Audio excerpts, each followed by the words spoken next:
ऐकू येते ना? Hmm. Good evening, sir, Good and evening.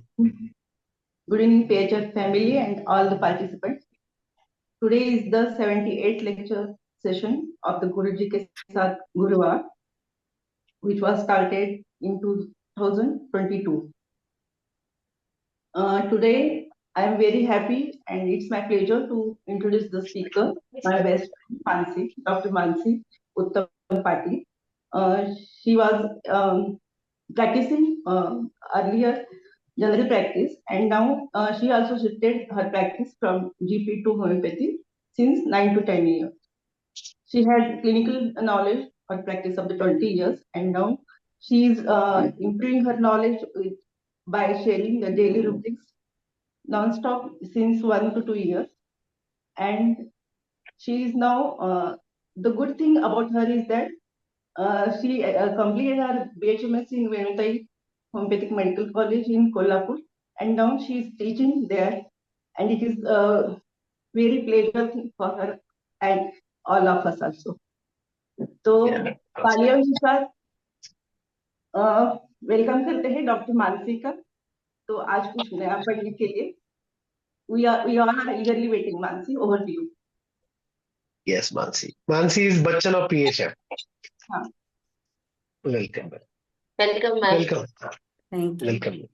Thank you Over to you. अभी हम लोग हमारा वीडियो बंद कर लेते हैं. शुरू होता है.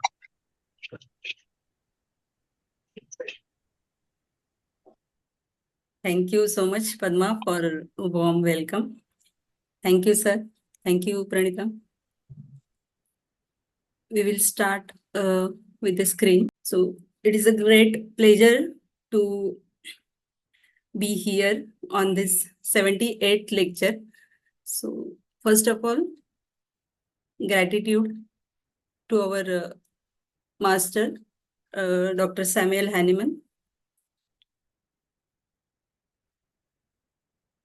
Gratitude to some of the mentors, late Dr. Praful Vijaykar sir, late Dr. Ashok Mohanty sir, Dr. Sanjay Sehgal sir, and Dr. Yogesh Sehgal sir. And gratitude to my mentor, my guru, guide, Dr. Liaquat Namule sir. So because of sir, we all are here. We are sharing a bit with all of you. So thank you, sir, for creating such a wonderful platform that we have learned from speakers throughout India, and we have learned various aspects of homeopathy through this platform. So thank you very much, sir. Okay, so today's topic is ovarian cyst, hemorrhagic ovarian cyst. So let us first understand what is ovarian cyst. So this is the site of the ovarian cyst.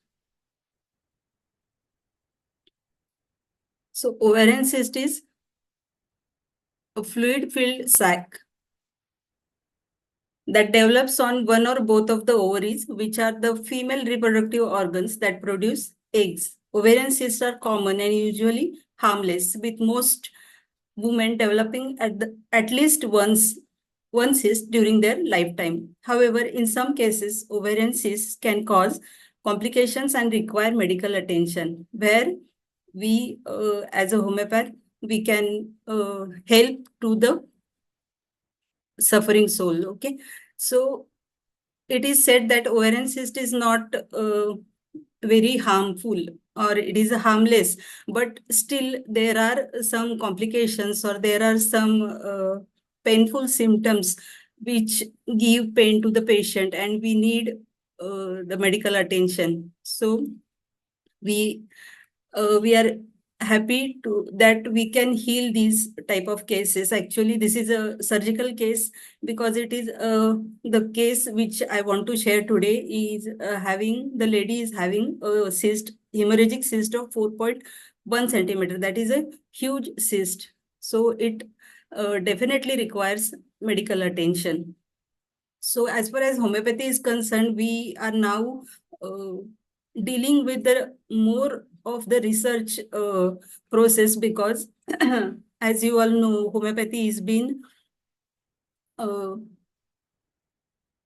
Homeopathy के बारे में सब लोग बोलते हैं कि अफवाह myths है, this is a placebo science, and these medicines doesn't work and all that myths, we all know. But so that is why we have to be very keen while treating such type of cases, and we should keep the record of such cases, that we can cure surgical cases, even the mental illness, whatever cases we treat, we should keep the record, and we should do some research on the cured cases. Okay. So what I feel, we whenever the case is cured, we should not leave that case as it is. We should think about it. And so nowadays we are learning the GNM, that is the psychodynamics of the diseases. So what is the psychodynamics of ovarian cyst? So let us understand. So according to GNM, it is a conflict. So according to GNM, there are unresolved conflicts in our body that causes diseases. So what is the conflict related with the ovarian disorders? So it is said that it is a loss, conflict of loss of loved one, or loss of a child. So that gives rise to ovarian disorders. It is according to GNM. And one more book is there, Biogenealogy, that also says that it is a loss conflict similar to the testis in the male, and because they are the reproductive organs of the human being, male and female. So this is the loss conflict which causes ovarian disorders. And in one more book I found, Liz Bourbeau, that what she says, metaphysically, the ovaries link the physical body to the sacral chakra. This energy center is related to the power of creation. As we know, ovaries perform two specific functions: reproduction and creation of new life, and the secretion of female hormones that determine femininity. So ovarian disorders are strong messages from the body that you are not in contact with your creative ability. You subconsciously feel you are at a disadvantage as a woman and have little faith in your ability to create something on your own, to the point of often telling yourself, I can't do it. Okay, so when a lady feels that she is not no more creative, or she is not able to do the things as she was previously, so that time there may be some ovarian disorders she may get. Okay, so this is all about psychodynamics. So let us listen to the case. First of all, I will show the reports of the patient so that it will not cut the flow. Then I will discuss discuss the case, and then we will analyze the case. Okay, so so far it is okay. Am I audible? Yes. Yes, ma'am. Okay. So she on the left side, it is the first report that was in the May 23. So if you can see, please tell me. Just see the conclusion. Left ovarian hemorrhagic cyst noted, measuring 4.1 centimeter in diameter. And on the right side, it is the report which is done in the month of, I think, October or November. I don't know exactly the date. So after 4 to 5 months, this cyst was gone with our medicine. Can you see? Yes, yes. Okay. So let us discuss this case. So this is a case of a lady who is around 40 to 43 years of age, and she came to me, she is a regular patient. मेरे husband जहाँ पे practice करते हैं तो वहाँ पे वो regular patient है उनकी जीपी की।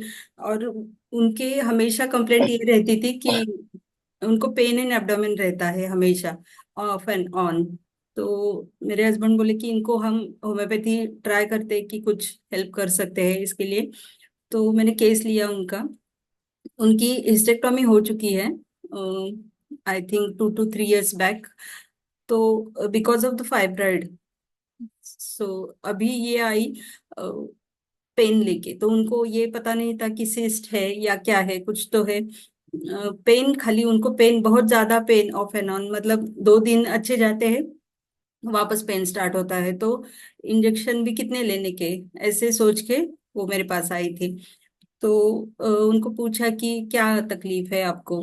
तो लेडी जैसे आई तो ऐसे लगा कि कोई टीचर है, जैसे लिटरेट लेडी, साड़ी वगैरह एकदम अच्छे से ड्रेप करके, बाल वगैरह अच्छे से। तो ऐसे लगा कि ये शायद से टीचर है कहीं पे तो, लेकिन वो इतनी लिटरेट नहीं है। तो ऐसे मतलब अच्छे से उनका गेटअप था।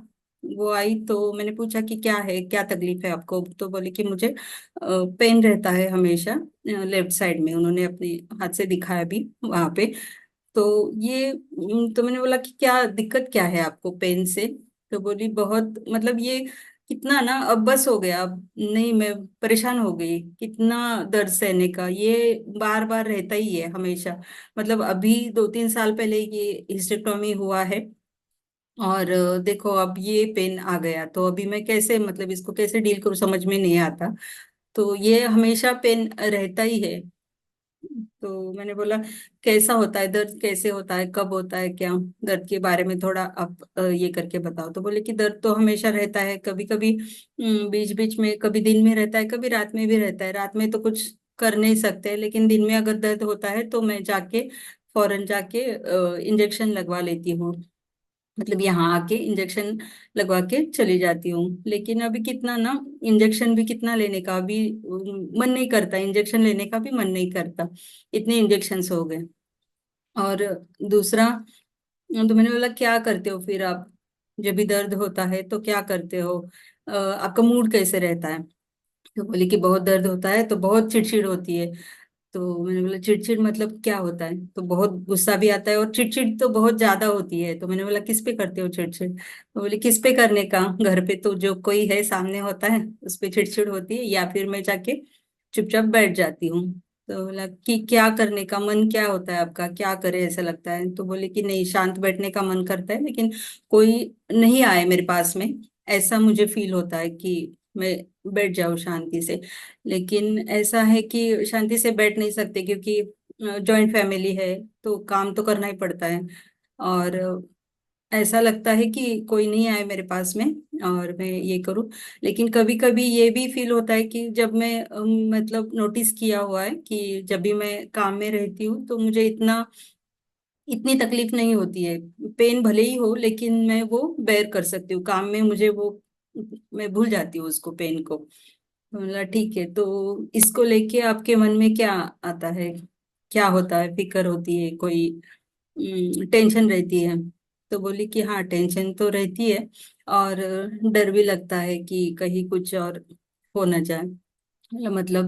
मतलब कि जैसे अभी ये फाइब्रॉइड होके गए हैं, तो अभी और कुछ ऐसे बड़ा कोई बीमारी ना आ जाए मुझे, ऐसे तो डर लगा रहता है हमेशा। तो बोला ठीक है। और उनका स्लीप पोजीशन पूछा तो उन्होंने लेफ्ट साइड बताया, लेफ्ट साइड में ठीक लगता है, तो लेफ्ट साइड में ही ज्यादातर सोती हूँ, ऐसे उन्होंने बताया। और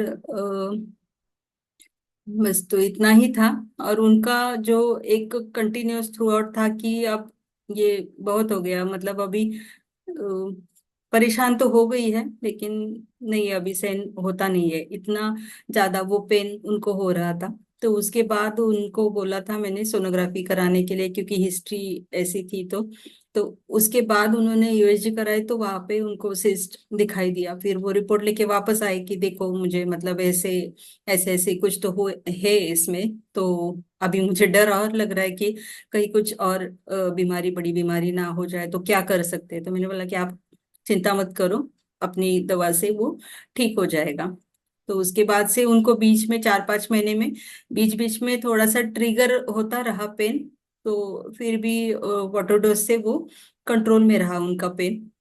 और ये जब भी लास्ट वाला उन्होंने यूएसजी कराया तो उसके बाद में तो सिस्ट भी नहीं है और पेन तो काफी ठीक है।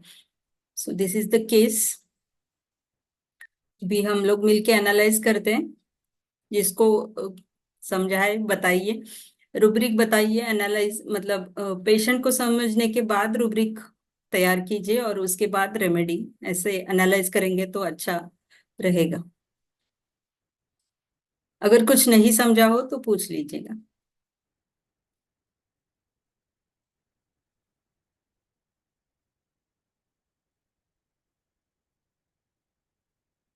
हेलो।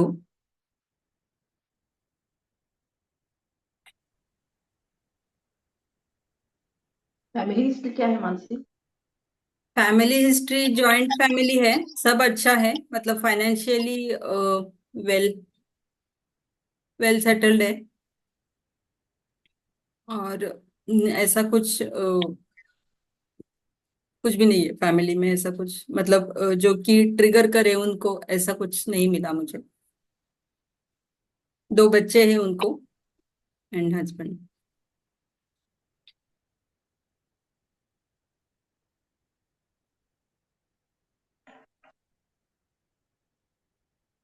Hello ma'am. हेलो। बोला। पेशेंट को इतने दिन से तकलीफ है, उसके वास्ते वो बहुत परेशान हो गए, अब हम्म। उसे बस हो गए। और पेन के टाइम रॉन्ग वो सफर्ड। नहीं नहीं मैडम, क्या बोले हम? रॉन्ग सफर नहीं, हाँ। वो परेशान हो चुकी है परेशान, दर्द हाँ से। परेशान तो है। हाँ परेशान हो परेशान चुकी है। है। अभी अभी उसे सहन होता नहीं वो, हम्म। ये स्टेज पे आई है वो। और हाँ। पेन के दरमियान वो चिड़चिड़ी भी होती है, उसे हम्म। शांत बैठने का मन करता है, और जब कुछ करती है हम्म। काम भी, वो थोड़ा डाइवर्ट होता है माइंड, तब हम्म। उसे अच्छा लगता है। जी। और वो आगे जाके क्या होगा, वो डिसीज बढ़ेगा, हम्म। ऐसा भी लग रहा है उसे। हाँ हाँ। उसका भी डर है उसको। हाँ, डर और है। वो आपने पहले बोला, वो ड्रेस भी अच्छा करके आई थी, टीचर हम्म। जैसा। हम्म। मैंने हरब्रिक बोली मैडम, हाँ, बोलिए। डिलीजन परसिक्यूटेड हम्म।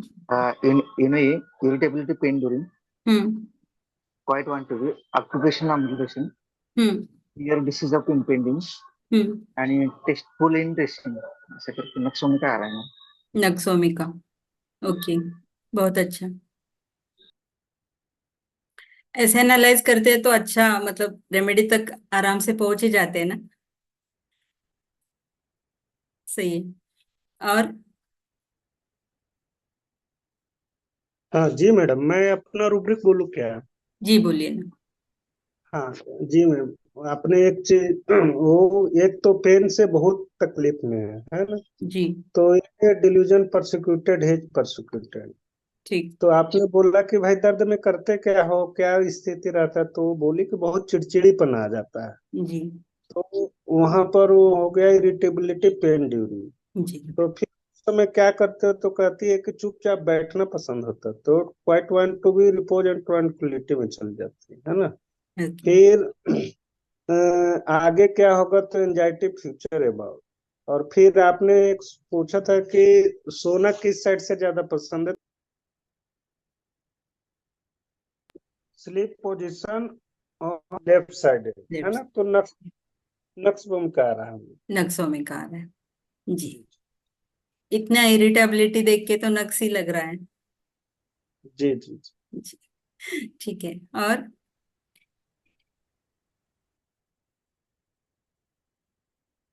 बहुत अच्छा एनालाइज किया आपने। मैडम मैं बोलूं? हाँ, बोलिए। एक तो इसमें आता ना, spoken version to unknown want to be late, okay. एक delusion persecuted she is, yes. और ऑक्यूपेशन अमेलियोरेशन, जी। ऑरोमेट। ऑरमेट। ओके।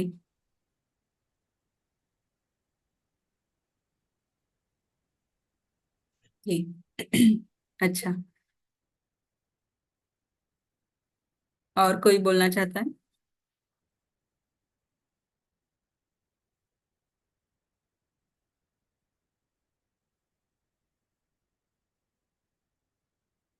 हेलो।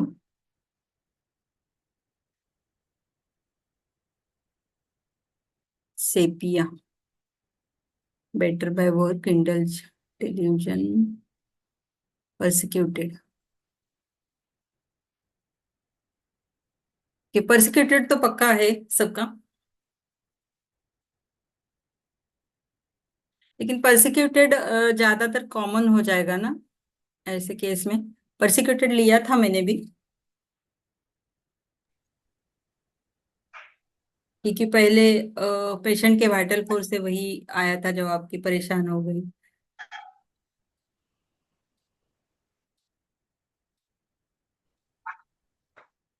सेपिया किसको लगा?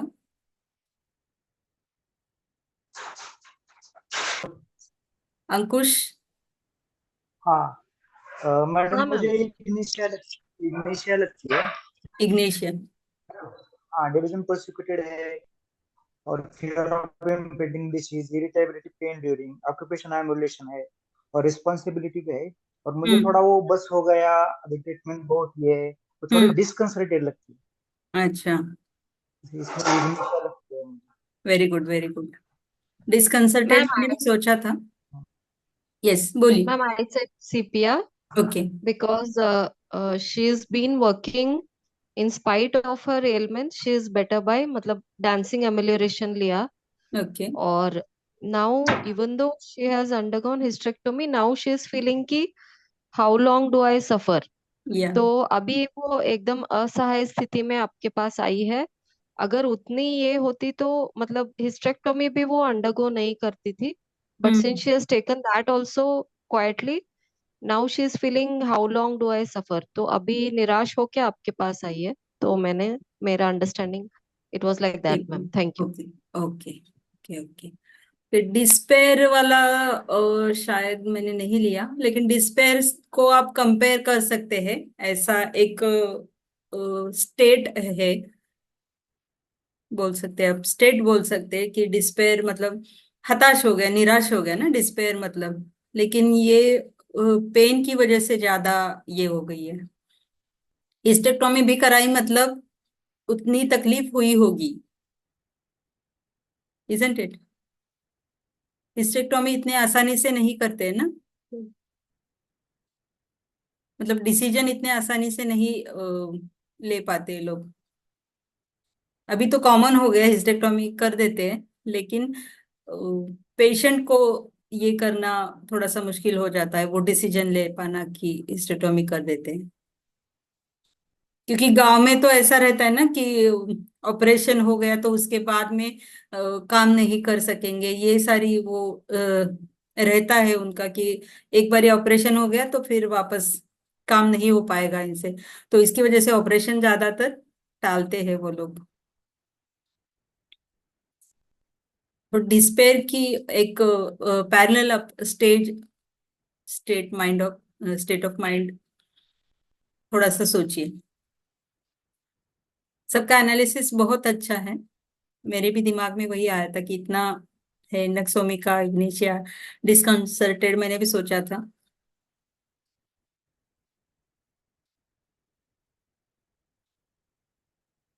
और मैम अगर काम में हिंड्रेंस हो रहा है, something parallel to despair hindrance लिया जाए तो फिर चाइना आएगा मैम। हिंड्रेंस नहीं ना, लेकिन काम में उनको काम कर पा रहे हैं ना वो क्या बोल रहे हैं कि काम में मुझे उल्टा ये होता है कि मैं भूल जाती हूँ काम में पेन को। भले ही पेन रहता है हाँ मैम। लेकिन हाँ, काम में थोड़ा सा वो ये रुब्रिक जो है ना, सर हमेशा बोलते हैं ये कंप्लीट रेपर्टरी से लिया कीजिए ये रुब्रिक, ऑक्यूपेशन, डाइवर्जन, एमुलेशन। क्योंकि ऑक्यूपेशन में वो जो आपका माइंड है वो डाइवर्ट हो जाता है ऑक्यूपेशन में, और जो आपका पेन है, जो डिसीज है वो आप थोड़ा सा भूल जाते हैं, मतलब आराम लगता है उसमें। तो कंप्लीट रेपर्टरी में वो अच्छे से दिया हुआ है, क्योंकि वो कंप्लीट रूब्रिक रहता है कंप्लीट रेपर्टरी में, इसके लिए वो अच्छा है। तो ऑक्यूपेशन, डाइवर्जन, एम्यूलेशन ये तो पक्का है, परसिक्यूटेड तो पक्का है। और कोई बोलना चाहता है या फिर एनालाइज करें?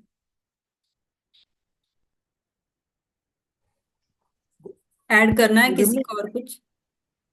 Ma'am, good evening ma'am. Good evening. Ma'am वो जो ड्रेस पहने है ना, ये लुक्स लाइक ए टीचर हाँ, बट नॉट सो लिटरेट, ये से एक डुप्लीकेट आएगा ना, एक्सक्लूसिव टू और कुछ? एक्सक्लूसिव, लेकिन एक्सक्लूसिव वाला कुछ नहीं था उसमें। जैसे कि सिंपल ड्रेस रहता है ना गांव में, जो टीचर रहती है या फिर ऐसे बोल, लेकिन उसके ऊपर से मैंने कुछ लिया नहीं था। आप बोलिए। इतना एक्सक्लूसिव नहीं था, लेकिन प्रॉपर ड्रेस, ऐसा मुझे बोलना था।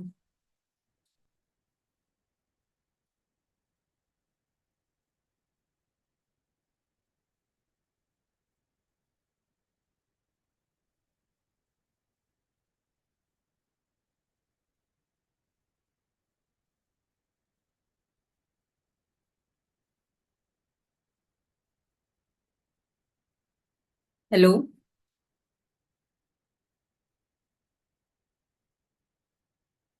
और कुछ करना है ऐड?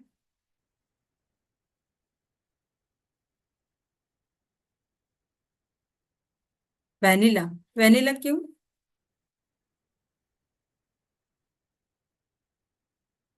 वैनिला तो ज्यादातर हम केयर्स एंड वरीज में सोचते हैं ना।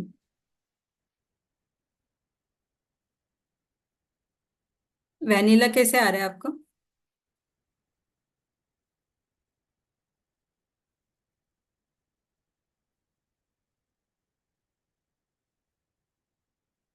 ड्रेसिंग से, ओके।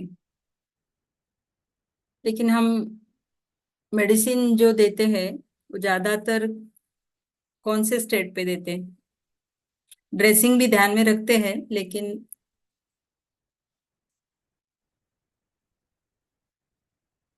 ज्यादातर हम स्टेट देखते हैं ना, पेशेंट की मेंटल स्टेट कैसी है वो टाइम पे, पेशेंट पेन के दौरान पेशेंट क्या कर रहा है, और उसको लेके उसके मन में क्या चल रहा है। ये दो चीजें ज्यादातर इम्पोर्टेंट रहती है।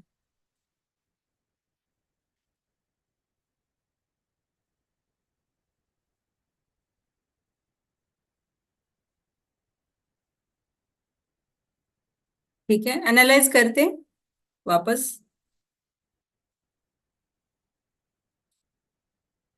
और किसी को ऐड नहीं करना है ना? हेलो? यस और नो तो बोलिए कोई। दीपा? हाँ मैम, अब आगे बढ़िए। अच्छा, ठीक है। दीपा केस ऐकली का? हो ऐकली ना. काय बोलायचंय तुला? नाही. ठीक है। तो परसिक्यूटेड तो पक्का है, परेशान हो गई है।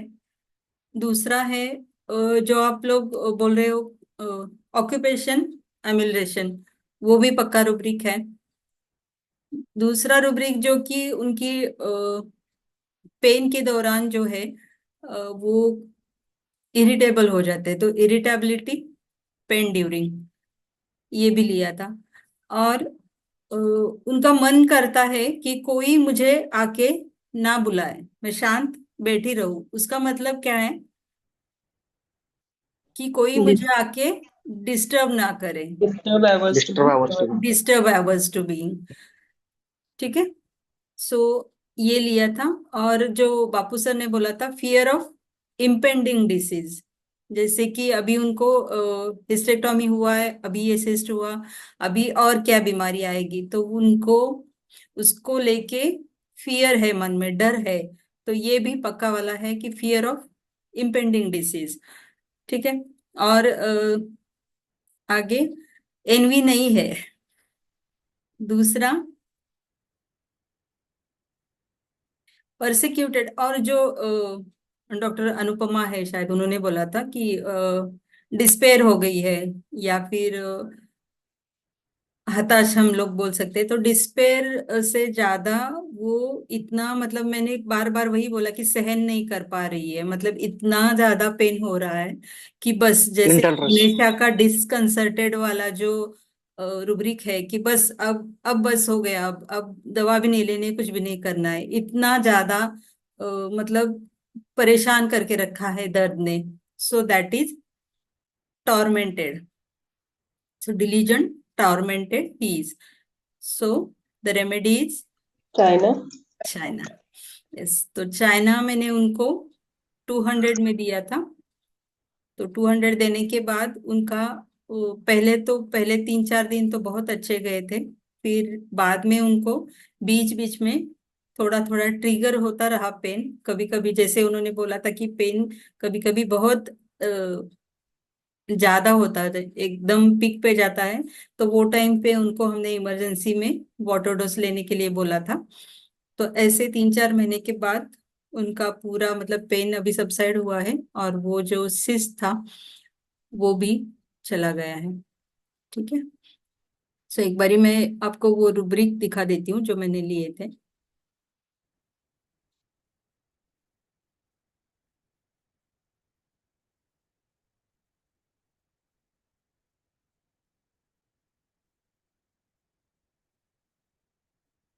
स्लीप पोजीशन वाला भी लिया था। ये ऑक्यूपेशन एमुलेशन सिंथेसिस में भी है, लेकिन उसमें 77 रेमेडीज है, फिर और इसमें कंप्लीट रेपर्टरी में 88 मेडिसिन है। सो ये ज्यादा बेहतर रहता है। और इरिटेबिलिटी पेन ड्यूरिंग, ये रूब्रिक भी हमेशा कंप्लीट रेपर्टरी से ही लेते हैं, तो उसमें रेमेडीज एडिशन हुई है। So thank you.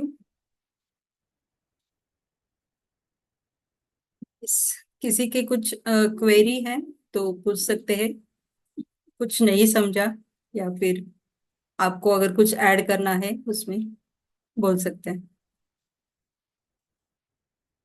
Ma'am delusion tormented एक बार बता दीजिए कहाँ कैसे लेते हैं थोड़ा सा। टॉर्मेंटेड मतलब टॉर्मेंटेड का मराठी में ऐसे हम बोलते कि छळ छळ, जैसे कि पुराने जमाने में होता था ना कि अ, सासू माँ है जो कि बहू का ऐसे उसको पीड़ा देती है, यातना देती है। हाँ, मतलब पीड़ा देने का ही उनका ये रहता है, क्या बोलते हैं उसको, उनका मकसद ही रहता है कि इसको हमको पीड़ा देनी है, जैसे भी करके उनको जगा के रखना, रात रात भर उनसे काम करवा लेना, उनको खाना नहीं देना।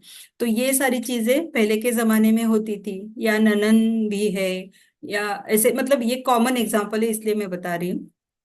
तो वो जो लोग थे तो वो उनका ये मकसद रहता है कि पीड़ा देना, जो छल करना मतलब बोलते हैं, मराठी में उसको बोलते हैं कि छळनुक, मतलब यातना, बहुत ज्यादा परेशान करना, परेशान के भी आगे, कि वो इंसान इतना पीड़ित हो जाए। ऐसे टॉर्मेंटेड का मतलब वो रहता है, तो वो पेशेंट को भी वो फील होता है कि इतना ज्यादा हो गया है कि अब उसके आगे हम सहन नहीं कर पाएंगे, मतलब मैं ये दर्द अभी सहन ही नहीं कर पाऊंगी। जैसे इग्नेशिया का डिस्कंसर्टेड रहता है ना कि अब बस, अब बहुत हो गया है बीमारी का, अब मैं इसके आगे सहन नहीं कर पाऊंगा या कर पाऊंगी। तो वैसे ही ये टॉर्मेंटेड वाला फील रहता है कि नहीं, अब नहीं हो सकता, कि अब बहुत हो चुका, मतलब वो जैसे ओपियम को भी हम बोलते हैं ना, फियर एक्स्ट्रा वैगन्स होता है कि अब एक लिमिट क्रॉस हो गए कि इसके ऊपर अब नहीं हो सकता, कि हम इसको कंट्रोल नहीं कर सकते या हमारे बस में नहीं है। So that is tormented.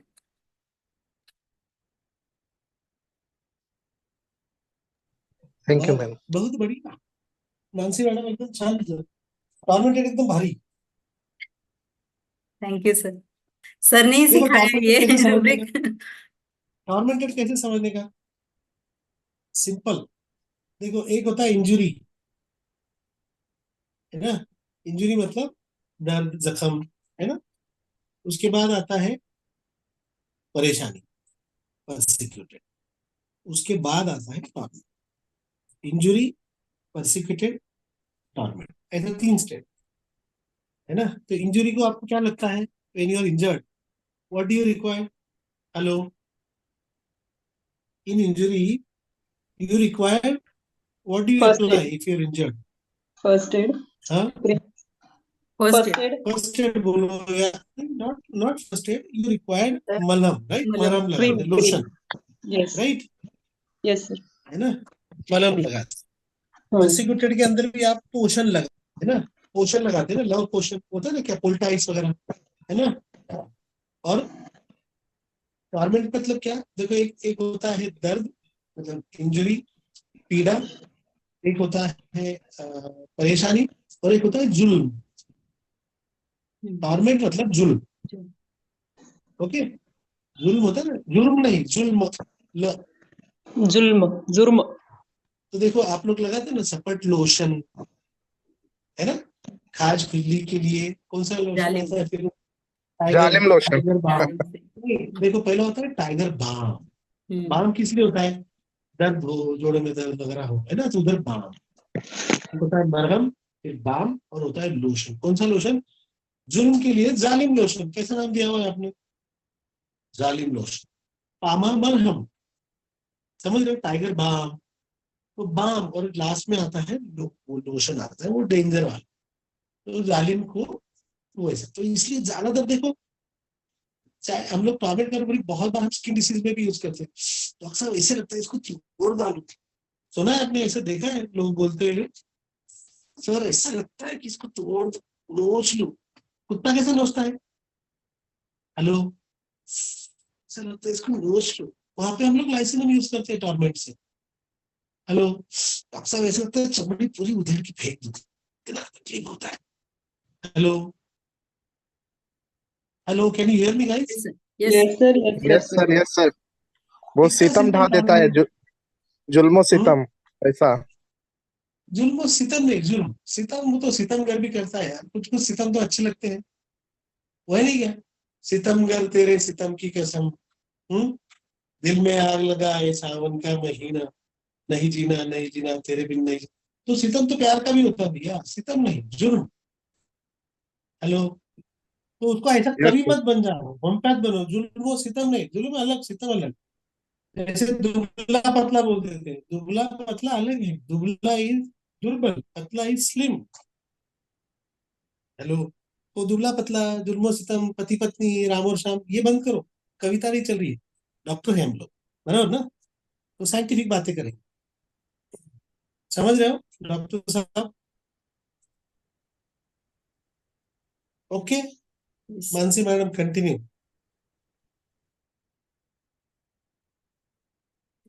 और कोई डाउट किसी को?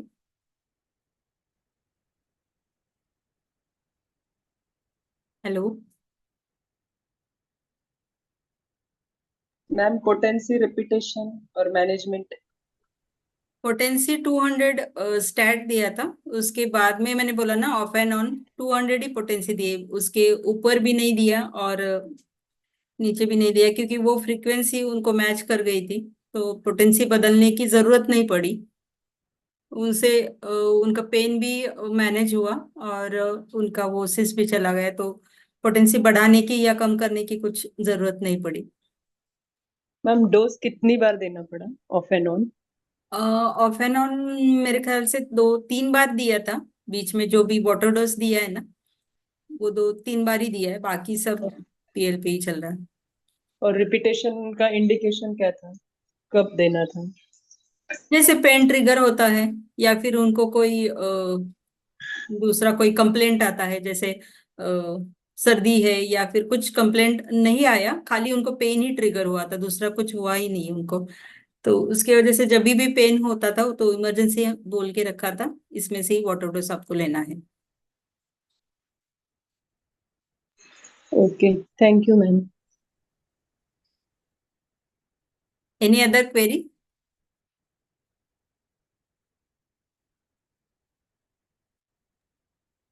Ma'am please DD with irritability pen during, क्योंकि पेशेंट को पेन रहता था तभी इरिटेशन, मतलब शी वाज डिस्टर्ब्ड, फिर बाद में वो चुपचाप काम करती थी, तो टॉर्मेंट में कंटिन्यूअस प्रोसेस रहता है तो यहाँ पे थोड़ा डीडी कीजिए। थैंक नहीं, यू। जरूरी नहीं है कि कंटिन्यूअस प्रोसेस रहे, क्योंकि पेशेंट हमारे सामने जो है स्माइलिंग है, जब भी पेन नहीं है तो why she should feel that pain on her face ना। जरूरी नहीं है। इरिटेबिलिटी पेन ड्यूरिंग है ना, तो ड्यूरिंग मतलब जब भी पेन होता है तभी उनकी इरिटेबिलिटी ज्यादा होती है, तो बाकी के वक्त तो नहीं है। तो इसीलिए हमने वो लिया ना, इरिटेबिलिटी पेन ड्यूरिंग, ड्यूरिंग वाला लिया। जब भी पेन है तभी इरिटेबिलिटी है बस। तो इसमें तो बहुत सारी मतलब 88 मेडिसिन है।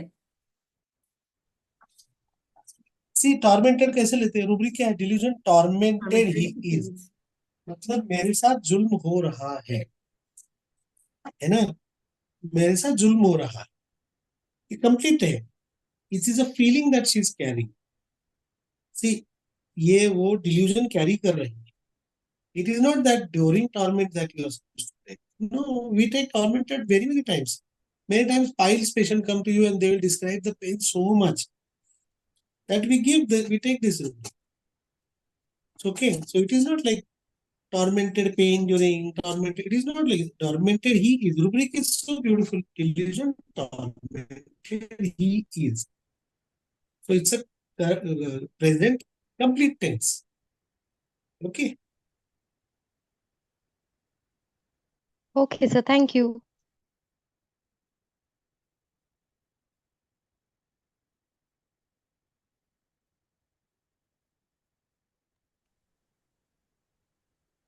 Padma.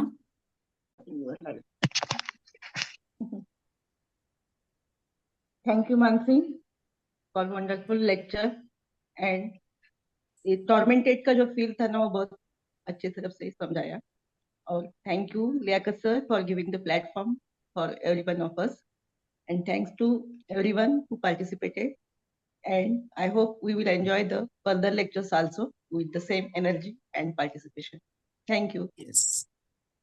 Thank you Padma, thank you sir, thank you my team, Thank you. and thank you It's everyone always for pleasure to joining. listen to all my kids. Thank It is always pleasure to listen to all of you. It's always. Thank you, Mansi. Thank you. Bye bye. God bless, guys. Thank you sir.